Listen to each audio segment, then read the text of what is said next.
sommes toujours dans cette série, Jonas, un homme en cavale, et nous allons terminer aujourd'hui cette série. Nous ne sommes pas arrivés au bout de tout ce que nous aurions pu dire sur ce livre. On l'a déjà vu, c'est un livre très petit, 4 chapitres, mais c'est un livre extrêmement dense, extrêmement riche. C'est un livre qui nous parle de l'immensité de l'amour de Dieu pour les hommes. C'est un livre qui nous parle du besoin de Dieu, d'un besoin insatiable de sauver l'humanité. Et on l'a vu la semaine dernière, même si moi j'arrête de témoigner, si moi j'arrête d'aller vers les autres pour qu'ils connaissent le salut, si moi j'arrête, Dieu n'arrêtera jamais. Il ira jusqu'au bout. C'est un livre qui nous parle de la puissance extraordinaire de la grâce. C'est un livre qui nous parle également de la puissance extraordinaire de la repentance. D'ailleurs, le détonateur de la grâce, c'est la repentance. Pour vivre la grâce, il nous faut vivre la repentance. Nous avions vu et nous avons vu tout cela au cours des différents dimanches. Mais il y a un autre thème sous-jacent à ce livre, un thème qui va expliquer tout le comportement de Jonas, qui va nous expliquer pourquoi Jonas fuit la face de Dieu, pourquoi il se rebelle contre Dieu, pourquoi il va à Tarsis, pourquoi il a ce type de comportement à l'égard des Ninivites, pourquoi il a ce type de comportement quand un petit arbre, un ricin, est en train de mourir alors qu'il a de la compassion pour lui, il n'a pas de compassion pour le peuple. Et ce thème sous-jacent est très important. Et c'est vraiment là-dessus qu'on va s'arrêter ce matin. Et ça m'a même donné le titre de ma prédication, qui est la suivante. Ma perception de Dieu définit ma vie. Très important. Je suis convaincu, je suis conscient que je ne vais pas aller au bout de tout ce qui doit être dit sur le sujet, mais déjà, le fait d'effleurer cela va nous emmener déjà dans beaucoup de changements peut-être au niveau de nos mentalités. Je répète, ma perception de Dieu définit ma vie. Jonas a une perception faussée du Dieu qu'il sert. Pourtant, ce n'est pas un novice, on a cessé de le répéter à plusieurs reprises. Ça fait des années qu'il sert l'Éternel. C'est un prophète établi, c'est un prophète expérimenté, c'est un prophète qui connaît parfaitement la Torah. Il connaît même sans doute tous les noms de Dieu qu'il y a dans la Torah. Dieu s'est servi à plusieurs reprises de lui, mais cette dernière mission, celle d'aller vers les Ninivites pour proclamer le salut et la délivrance, va révéler au fond du cœur de ce prophète une faille, un défaut. Et sa faille, son défaut, c'est qu'il a une très mauvaise perception du Dieu qu'il sert. Et cette mauvaise perception va avoir une conséquence sur la façon dont il sert. Ça m'amène à poser cette question. Sommes-nous sûrs, et ça fait peur d'entendre ce type de question, sommes-nous sûrs que nous servons tous le même Dieu ?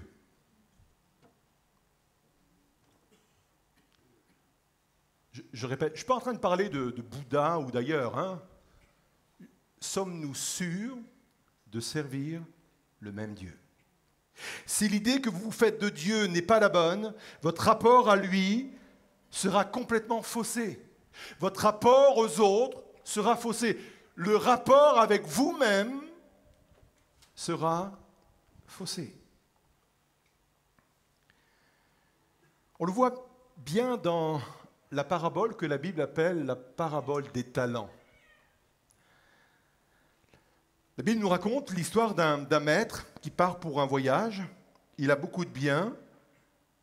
Et pendant son absence, il veut confier ses biens à des serviteurs de choix pour que ces derniers puissent gérer ses biens. Alors il donne 5 talents à un de ses serviteurs, il donne 3 talents à un autre et il donne 1 talent au dernier. Le premier qui reçoit 5 travaille, fait fructifier ses biens, il en gagne 5 autres, ça fait 10 au total. L'autre, qui en reçoit 3, travaille, fait fructifier ses talents et en restitue 3 autres supplémentaires. Et le dernier, lui, il a un comportement étrange. Il a un comportement bizarre qui n'est pas tout à fait normal. Il va creuser un trou dans la terre et il met dedans le talent qu'il vient de recevoir. En fin de compte, on comprend que c'est un homme, c'est un serviteur qui a peur de mal faire. Il a peur d'être corrigé. Il a peur de subir des reproches s'il fait mal. Alors il enterre le talent dans la terre. Il va lui dire lui-même, quand le maître va revenir demander des comptes, il dit, celui qui n'avait reçu qu'un talent s'approcha ensuite et dit, Seigneur, voyez-vous la perception qu'il a de son maître?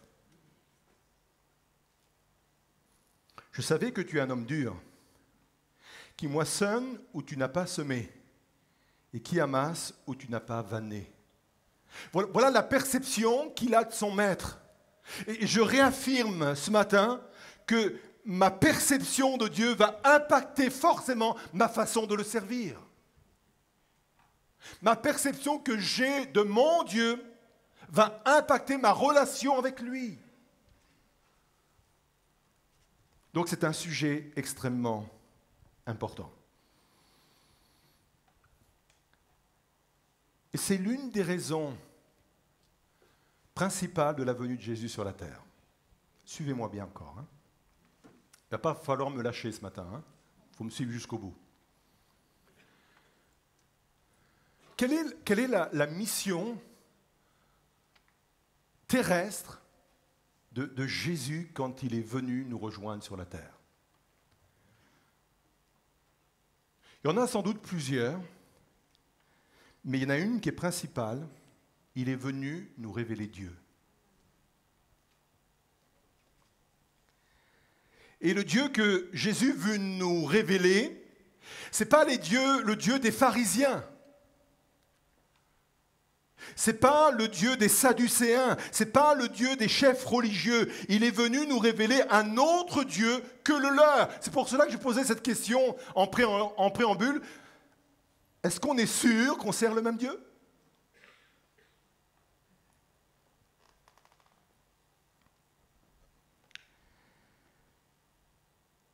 Ce qui vient mettre tout cela en apparence, c'est la prière que le Seigneur Jésus a faite, que l'on appelle la prière sacerdotale. Il vient de faire un discours d'adieu à ses disciples parce qu'il s'apprête à vivre ce qu'on appelle la passion. Il va monter à Jérusalem et il va mourir sur la croix et il dit adieu à ses disciples. Et suite à ce discours d'adieu, il fait une prière à Dieu. Et dans cette prière, il fait un peu un bilan également de son ministère. Il va dire ceci, Jean 17, verset 26, « Je leur ai fait connaître ton nom. » Voilà le ministère, voilà l'appel que j'ai reçu, entre autres, en venant sur la terre. C'était de leur faire connaître ton nom. Et je leur ferai connaître afin que l'amour dont tu m'as aimé soit en eux et que je sois en eux. Et là, la question très importante est la suivante. De quel nom il est question ? Quel est le nom que Jésus est venu révéler au monde ? Tout d'abord, aucun des noms de l'Ancien Testament. Les fameux Elohim, Dieu de la plénitude, El Shaddai, Dieu tout-puissant, même pas les Yahvé ou les Yahweh comme on a chanté en préambule. Yahvé Jiré, l'Éternel pourvoira, Yahvé Rapha, l'Éternel qui guérit. C'est des noms puissants, c'est des noms éloquents. Dieu possède toujours ces noms-là. Je ne suis pas en train de dire qu'il ne possède plus ces noms-là. Il les possède toujours, mais Jésus est venu nous révéler un autre nom que ces noms-là. Et c'est extrêmement important. Vous voulez connaître le nom que Jésus est venu nous révéler ? Amen. Ah, j'ai su apporter le suspense, hein ? Jésus est venu nous révéler Dieu en tant que Père.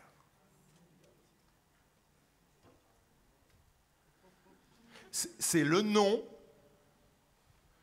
que Jésus est venu révéler. Le nom de Dieu que Jésus est venu révéler, c'est le nom Père. Ça tombe bien, c'est la fête des pères. Hein.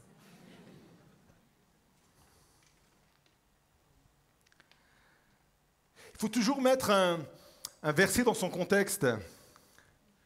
Et le verset que je viens de lire, Jean 17, verset 26, dans la prière sacerdotale, le contexte de ce verset où il est dit qu'il est venu nous faire connaître ton nom, le contexte c'est que sans cesse, vous le lirez chez vous, il parle du Père. C'est un mot qui revient 6 fois dans la prière sacerdotale. Père, Père, Père. Et d'ailleurs, vous l'avez remarqué, Jésus n'a que ce nom à la bouche. Il va dire, celui qui m'a vu a vu le Père. Même à l'âge de 11 ans, alors qu'il se retrouve dans le temple, il va dire aux religieux qui sont là, je suis venu pour m'occuper des affaires, pas de Dieu, je suis venu m'occuper des affaires de mon Père. À un moment donné, il parle de ne pas s'inquiéter pour tous nos besoins, que ce soit sur le plan vestimentaire, que ce soit sur le plan de la nourriture. Et il dit ceci, parce que mon Père sait de quoi vous avez besoin. Il parle du royaume de son Père, il parle de la volonté de son Père. Au point que cela a agacé les Juifs. Puisque la Bible nous dit que les Juifs voulaient le faire mourir à cause de cela, parce qu'il appelait Dieu son Père. C'est bel et bien le nom que Jésus est venu nous révéler. Non seulement Jésus est venu nous révéler le Père, non seulement Jésus appelait Dieu son Père, mais en plus, il nous demande d'appeler Dieu Père. Voici comment vous devez prier, notre Père. Et à plusieurs reprises, quand il s'adresse à ses disciples, il dit « Votre Père ».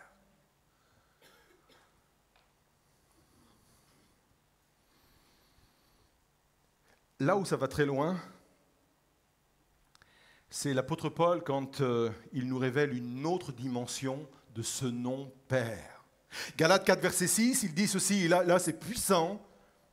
Et parce que vous êtes fils, Dieu a envoyé dans nos cœurs l'esprit de son Fils, lequel crie, il faudrait qu'on puisse le dire ensemble, lequel crie, Abba, Père. D'après les spécialistes en linguistique, c'est une expression en araméen qui veut dire papa. Je ne sais pas si vous comprenez le côté révolutionnaire de l'enseignement de l'apôtre Paul à ce moment-là. On avait déjà entendu Jésus appeler Dieu Abba, papa. Mais c'est la première fois révélé par le Saint-Esprit que l'apôtre Paul dit que l'Esprit de Dieu est en nous et cet Esprit nous pousse à appeler Dieu Abba, papa.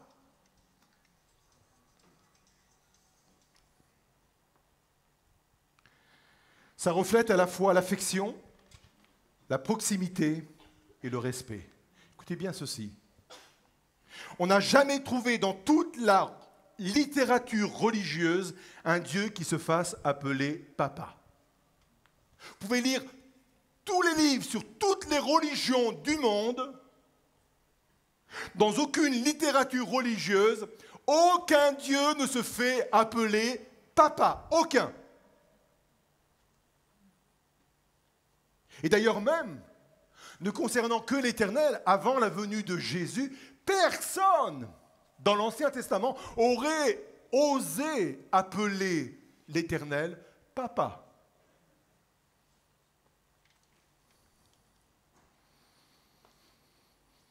Vous êtes toujours là? On va un peu plus loin. Pourquoi est-il important d'avoir cette révélation du nom de Dieu en tant que Père?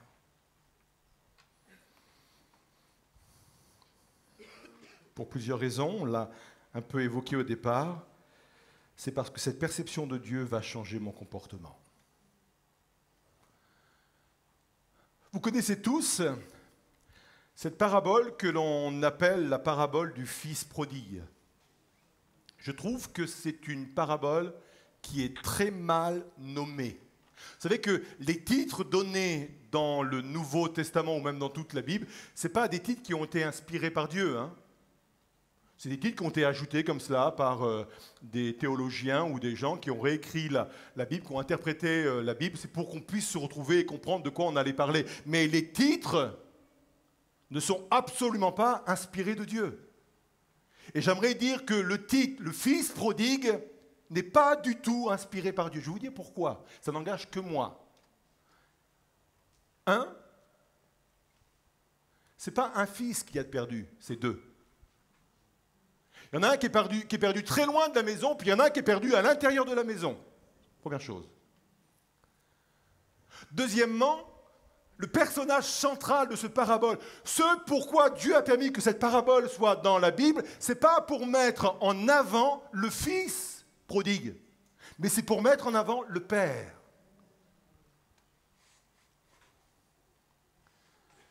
C'est pour cela qu'à la place du titre « Le fils prodigue », je préfère « Le père prodigieux ». La parabole du père prodigieux. C'est un père remarquable. Et c'est vraiment la raison, c'est vraiment le but. À chaque fois que Dieu parle au travers d'une parabole, c'est pour donner un enseignement. Et l'enseignement principal, ce n'est pas pour nous parler du Fils, c'est pour nous parler du Père.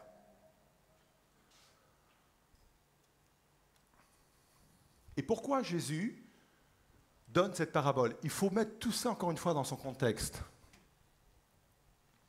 Le contexte, c'est Luc 15, versets 1er à 3. Tous les publicains et les gens de mauvaise vie s'approchaient de Jésus pour l'entendre. Des gens qui vivaient dans le péché, des gens qui n'étaient pas nets. Et les pharisiens et les scribes murmuraient, disant « Cet homme accueille des gens de mauvaise vie et mange avec eux. » Ils sont dans un esprit légaliste. Ils sont dans un esprit de jugement. Et parce que Dieu voit leur comportement, parce que Jésus voit leur comportement, il est dit ceci au verset 3, mais il leur dit cette parabole. En fin de compte, il va en dire 3 paraboles, dont celle du Père prodigieux. Parce que ce que Jésus comprend, c'est que leur réaction prouve, non pas qu'ils ne connaissent pas Dieu, mais prouve qu'ils ne connaissent pas le Père. Et Jésus veut leur apporter un enseignement sur le Père. Parce que quand je connais le Père, ma réaction est totalement différente. Mon comportement est différent. La révélation du Père va impacter ma façon de vivre. D'où mon titre de prédication. Dans un autre contexte, un contexte de dureté et d'intransigeance, Jésus va dire dans Jean 16, verset 3, « Ils agiront ainsi parce qu'ils n'ont pas connu ni le Père ni moi. » Et c'est important. Ce n'est pas des mots au hasard qui sont mis là, c'est des mots choisis. Il ne dit pas ni Dieu, il dit ni le Père. Ils n'ont pas la révélation du Père. C'est pour cela qu'ils vont agir avec dureté et sévérité.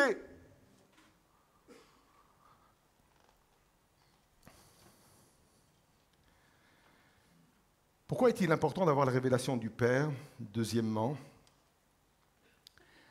c'est le seul moyen et le véritable moyen d'avoir la victoire sur le péché. Souvenez de la requête de Philippe. Quand il est allé voir le Seigneur Jésus, il va lui dire dans Jean 14, verset 8, Philippe lui dit, « Seigneur, montre-nous le Père, et cela nous suffit. » C'est fort, hein? Ce dont j'ai besoin, c'est ce que dit Philippe, c'est que tu montres le Père et ça me suffit. Il dit en d'autres termes, je n'ai pas besoin d'autre chose. Et comprenez bien pourquoi il dit cela. C'est quoi ces autres choses? Entre autres, le péché. Vous savez à quoi sert le péché? Le péché sert à combler le vide suite à ma rupture d'avec Dieu. Depuis que l'homme a quitté la présence de Dieu, il y a un gouffre au-dedans de lui-même. C'est pour cela qu'il a toutes sortes d'aspirations, de besoins, un gouffre, un vide qu'il a besoin de combler. Et ce vide, il veut le combler par toutes sortes de choses. Et surtout, il veut le combler par le péché parce qu'il pense que le péché peut le rendre heureux. Et quand Philippe dit « Seigneur, montre-nous le Père et cela nous suffit », ça veut dire que si j'ai la révélation du Père, je n'aurai pas besoin de combler ce vide par le péché. Ça veut dire ça. Quand je vous disais qu'il faut me suivre jusqu'au bout, vous êtes toujours là? On va aller un peu plus loin. Quand Dieu m'a révélé ça, j'ai dit au Seigneur, parce que je parle comme ça au Seigneur, je fais « Mais comment tu veux que je leur explique ça ?» Alors je vais tenter de vous l'expliquer. On va mettre un tableau. Rembrandt, ça vous dit quelque chose? Il n'est pas membre de l'Église, ne cherchez pas. Non? Oui, celle-là, très bien. Bon, c'est un peu sombre parce que... Voilà, oui, c'est très sombre par là. Parce que l'original est très sombre, en fin de compte. Hein. C'est un vieux tableau, 1600 et quelques. Mais c'est pas grave, on va mieux voir tout de suite, je vais vous expliquer pourquoi. En fin de compte, c'est Rembrandt qui a peint la scène du fils prodigue. Quand il accueille le fils qui revient. Alors on va faire un zoom sur les mains du père. On peut faire ça? Voilà. Là on voit mieux. Vous avez remarqué les mains? Ce ne sont pas les mêmes. Oui, on voit bien là. La main qui est à ma droite, donc à votre gauche, c'est une main d'homme. La main qui est à ma gauche et à votre droite, donc, non, à votre gauche à ma droite, j'en perds ma gauche et ma droite. Vous avez remarqué? Elle est plus fine. C'est une main de femme. Et là, on touche quelque chose de très important. Le père qui accueille le fils prodigue, c'est un père qui l'accueille avec une main d'homme et une main de femme. Et je vais vous expliquer de quoi il s'agit. Premièrement, c'est une petite parenthèse, mais c'est important quand même de la dire. Ça nous parle aussi de notre identité. Quelqu'un a dit ceci, « Tu ne sais pas qui tu es jusqu'à ce que tu saches à qui tu es. » Je répète. Tu ne sais pas qui tu es jusqu'à ce que tu saches à qui tu es. Et j'en veux pour preuve tous ces enfants qui sont nés soit sous X ou qui sont adoptés. Ils ont beau être heureux, ils sont parfaitement heureux dans leur famille d'adoption, ils peuvent avoir des parents formidables, mais ils ont un problème d'identité. Ce problème d'identité demeure tant qu'ils n'ont pas trouvé leur père biologique.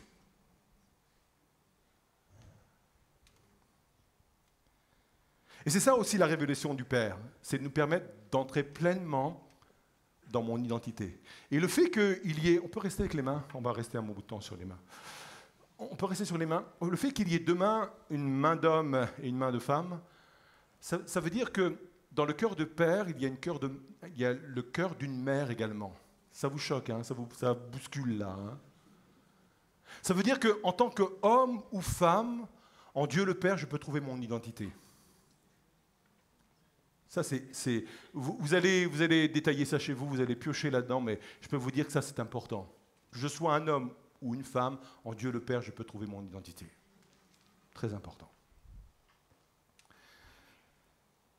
Bon, on va aller plus loin, on reste toujours sur ces mains parce que c'est important.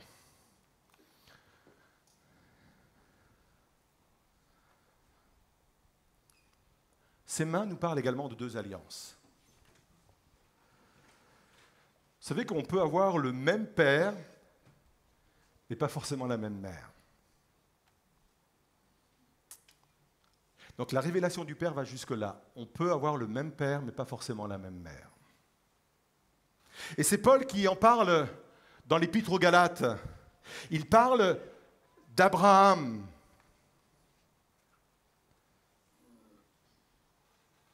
Et il dit que Ismaël et Isaac ont le même père, Abraham, mais pas la même mère. La mère d'Isaac, c'est Sarah. La mère d'Ismaël, c'est Agar. Et Paul explique dans Galates chapitre 4 que ces deux femmes représentent les deux alliances. Agar, l'alliance de la loi qui nous maintient dans la servitude, vous lirez cela, chapitre 4 de Galates, et Sarah qui nous parle de l'alliance de la grâce qui conduit vers une vraie liberté. La main qui est posée sur le fils prodigue, la main masculine, c'est la main du père, et la main qui représente la mère, c'est la mère de la grâce. C'est l'alliance de la grâce. C'est pour cette raison que le fils prodigue peut sortir de sa puanteur. C'est pour cette raison qu'il peut fuir son péché, il peut s'éloigner, il peut vaincre son péché, il peut être plus fort que son péché et les pourceaux qui l'entourent. C'est parce qu'il sait que s'il rentre à la maison du Père, non seulement il y a la main protectrice du Père qui vient le prendre, mais il y a la main de la mère de la grâce qui l'accueille et qui le reçoit. Vous comprenez ça ? Non seulement il est important pour moi d'avoir la bonne révélation du Père, mais il faut que je sache également que dans le cœur du Père, il y a toute cette dimension de la grâce qui veut m'accueillir, et cette dimension de la grâce qui va faire que je serai vainqueur du péché.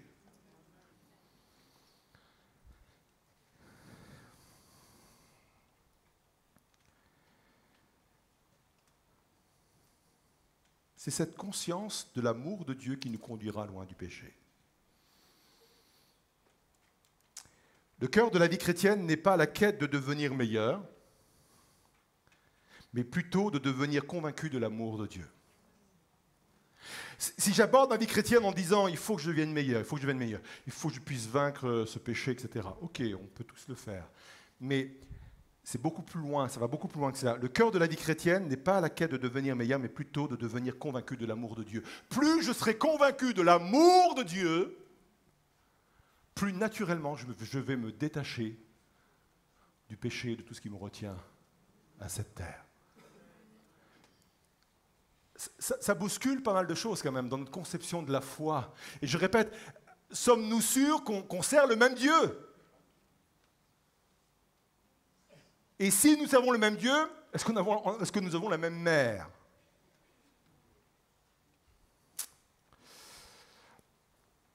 Vous réécouterez le message sur Internet. C'est pratique, hein, le replay. Hein.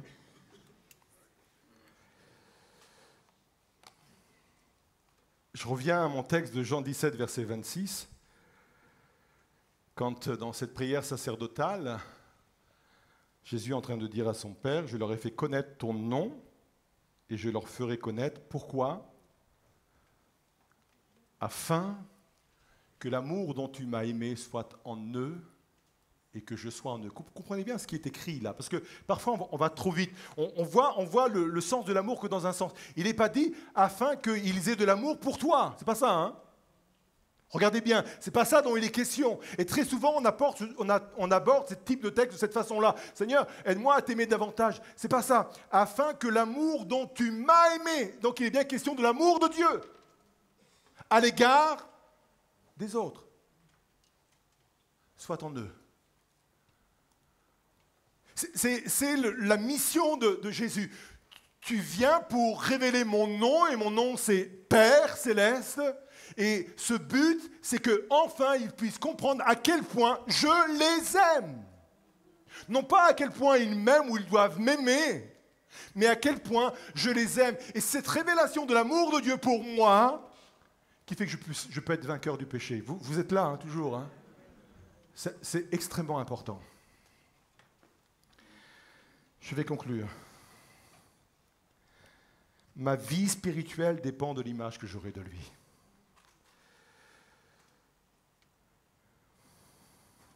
Ma perception de Dieu définit ma vie. Alors, comme Philippe, on peut faire cette prière. Montre-nous le Père. Et ça nous suffit.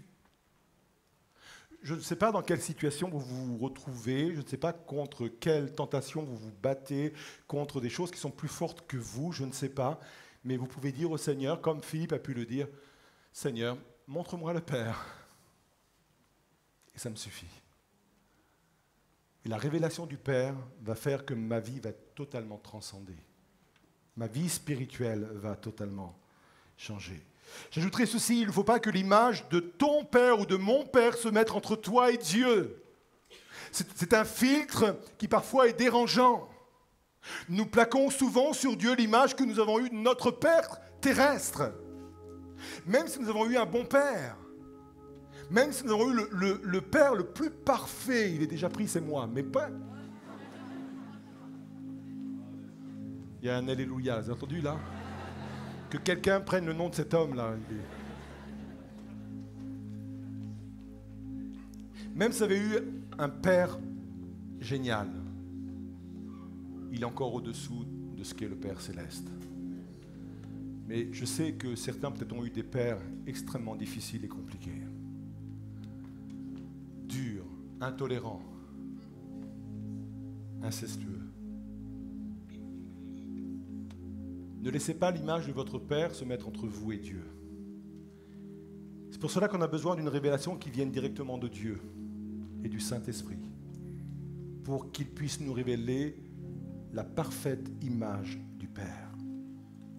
Romains 8, verset 15. « Et vous n'avez point reçu un esprit de servitude pour être encore dans la crainte, mais vous avez reçu un esprit d'adoption. Et je prie pour que cet esprit d'adoption, qui est le Saint-Esprit, qui est Dieu lui-même, vienne mettre en nous cet esprit d'adoption qui nous permettra de crier « Abba, Père, Papa ». Galates 4, verset 6, « Et c'est parce que vous êtes fils, Dieu a envoyé dans nos cœurs l'esprit de son Fils, lequel crie « Papa ».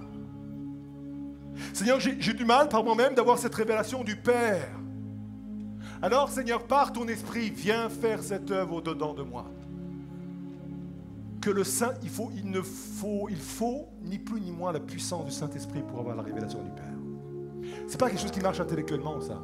C'est pas simplement en disant, je vais lire des livres, ça va venir tout seul. Non, non, il y a besoin d'un miracle.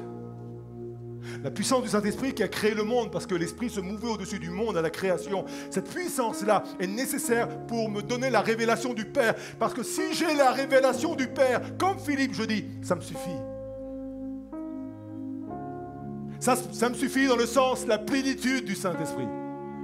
La plénitude de la connaissance de Dieu. La plénitude d'une paix intérieure, d'une joie intérieure, la plénitude d'une liberté intérieure. J'ai pas peur, j'ai plus peur de mon Dieu. Je vais vers mon Père. Ça ne veut pas dire que je vais faire n'importe quoi, bien au contraire. Vous avez des gens qui ont peur quand on a ce type de message que c'est un appel à faire n'importe quoi. Bien au contraire. La grâce est plus exigeante que la loi. Alors oui, Seigneur, montre-moi le Père et ça me suffit. On pourrait se lever à nos places. On va entamer ce chant et après on va rester encore quelques instants dans le recueillement. J'ai aussi des choses à partager avec vous.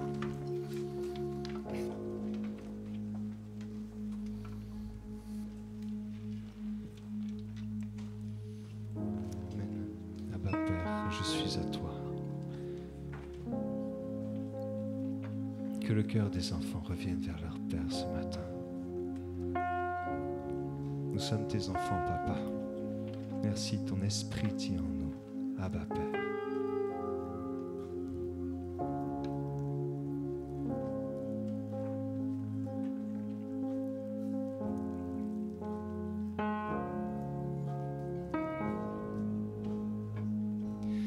Bien avant le chant qui créa l'univers,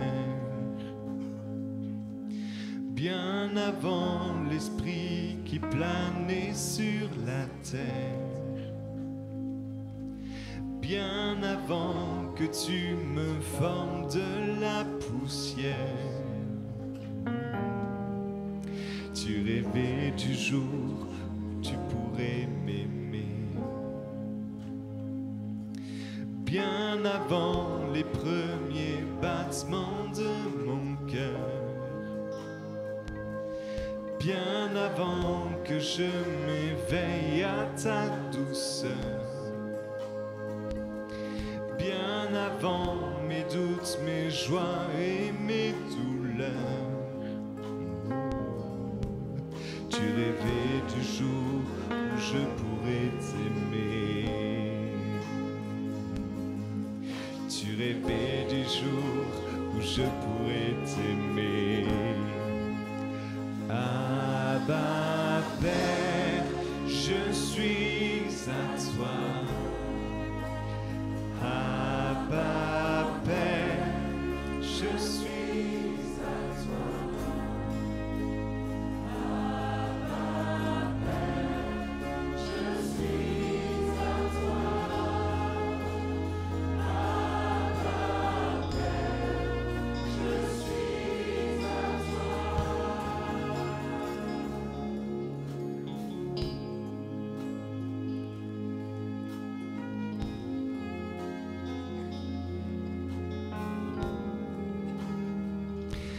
Bien avant que Jésus marche sur la terre,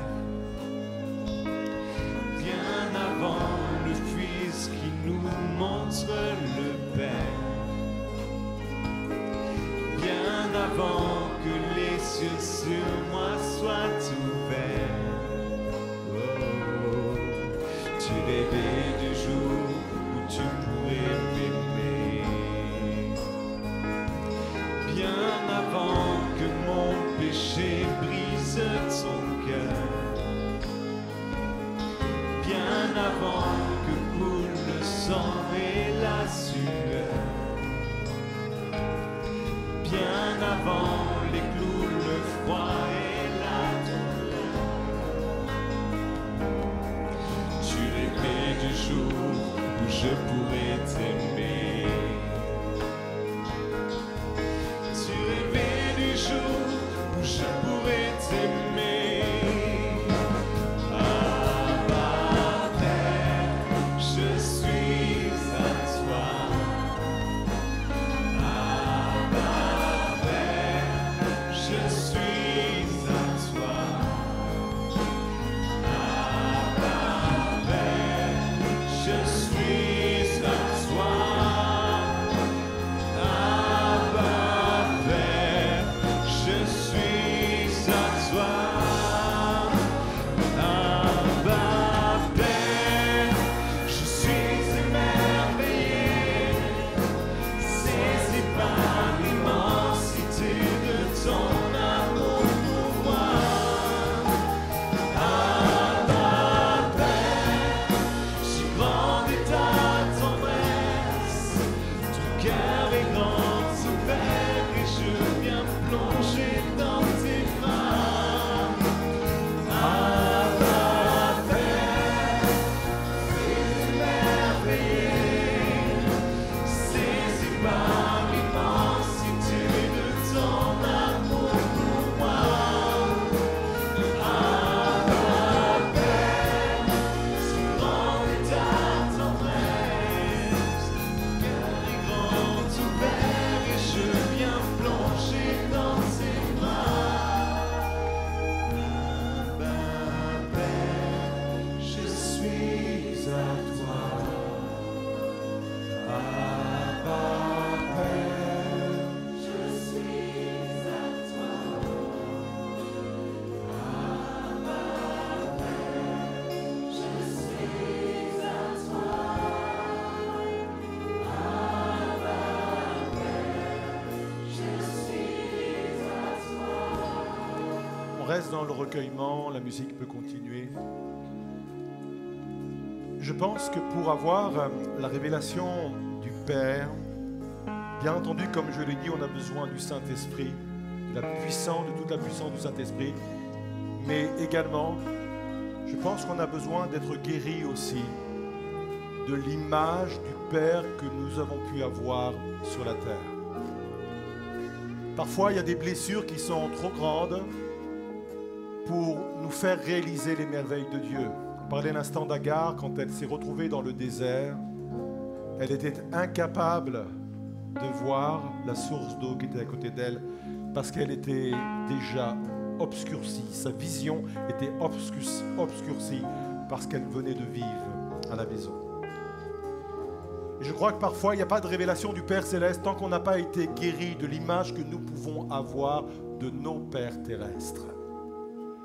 Je crois à la puissance de la guérison intérieure, je crois à la puissance de la guérison divine. Et je prie pour que nous vivions ce matin une œuvre de guérison et de délivrance. Alors on va rester dans le recueillement. Je sais que c'est très, très intime ce que je vais demander, c'est très personnel ce que je vais demander, mais si quelqu'un a besoin et se sent le besoin d'être guéri de cette image, de ces blessures, de cette image qu'il peut avoir d'un Père terrestre, venez sur le devant. Venez très proche au devant de l'estrade et je vais prier avec vous, je vais prier pour vous, je le ferai du haut de l'estrade. Mais je crois qu'il y a des temps de grâce que Dieu nous permet de vivre. Je crois qu'il y a des temps de grâce que Dieu nous permet de réaliser. Je pense qu'il y a des guérisons intérieures, il y a des guérisons spirituelles qui ont lieu quand il y a cette démarche de foi, de se dire « je vais vers Dieu ». Et je reçois cette guérison intérieure. Venez sur le devant. Peut-être que tu as été abandonné par ton père. Peut-être que tu as subi des agressions de ton père. Peut-être que tu as eu des mots, des paroles dévalorisantes constamment de ton père. Dieu veut te révéler ce qu'est un vrai Père, le Père céleste, le Père parfait. Mais peut-être que tu as besoin d'être guéri. Viens sur le devant. Pendant que le groupe de louanges va reprendre ce chant, je vais prier avec vous, je vais prier pour vous. Pour qu'il y ait une véritable guérison intérieure, qu'il y ait une puissance de relèvement, une puissance de restauration, que vos cœurs soient complètement, parfaitement guéris. Certaines personnes sont retrouvées dans des travers, même des passions, à cause de cette image, en voulant fuir cette image, en voulant masquer, en voulant recouvrir cette image. Certains sont tombés dans la drogue, d'autres dans l'alcool ou dans d'autres dépendances, à cause de cette image pesante. Je crois que c'est un temps de guérison intérieure. Je crois que c'est un temps de délivrance extraordinaire. Je crois que c'est un temps où Dieu, par sa puissance extraordinaire, vient balayer. Si quelqu'un est en Christ, les choses anciennes sont passées. Voici, toutes choses sont devenues nouvelles. Nous vous plaçons, je vous place en Christ maintenant. Alors on reprend ce chant et je vais prier pour vous pendant ce temps. Seigneur, viens puissamment, Seigneur Jésus. Touche chacune de ces personnes individuellement et personnellement, Seigneur Jésus. Ta grâce vraiment puisse se manifester. Tu connais chaque situation, chaque enfance, chaque adolescence. Tu connais, Seigneur, ce qui a été marquant, ce qui a blessé, ce qui a détruit, l'impact que cela a pu avoir sur toutes ces vies. Tu vois ce qu'ils en payent encore aujourd'hui, les conséquences qu'ils payent encore aujourd'hui. Seigneur, je les libère en ton nom, Seigneur. Je les libère de leur passé. Je les libère de leur adolescence. Je les libère de leur enfance, Seigneur. Et je veux proclamer sur leur vie que si quelqu'un est en Christ, il est une nouvelle créature, une nouvelle création. Les choses anciennes sont passées. Voici, toutes choses sont devenues nouvelles. Confessez le Père Céleste. Criez à ma Père. Appelez Dieu Papa, appelez Dieu Père, votre Père. Oh, Seigneur.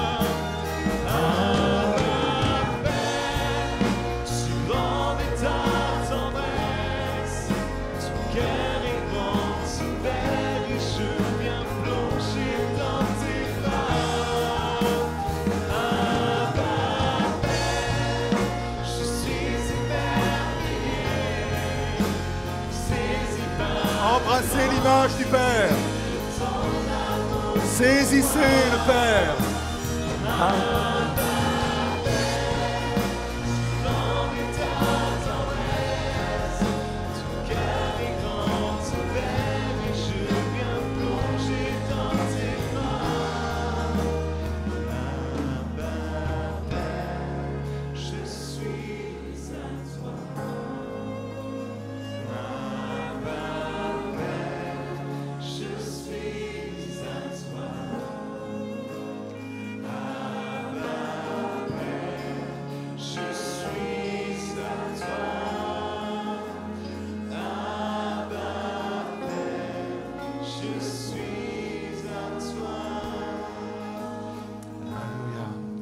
embrassez l'image du Père, recevez cette image du Père et vous allez repartir à vos places en confessant. On va reprendre ensemble. Abba Père, oui, tu es devenu mon Père Céleste. Tu es venu mon Père Céleste. Je reçois par le Saint-Esprit la révélation du Père Céleste que tu es. Je t'accepte, je te reçois, je vis cette réalité intérieure. Alors oui, nous proclamons Abba Père.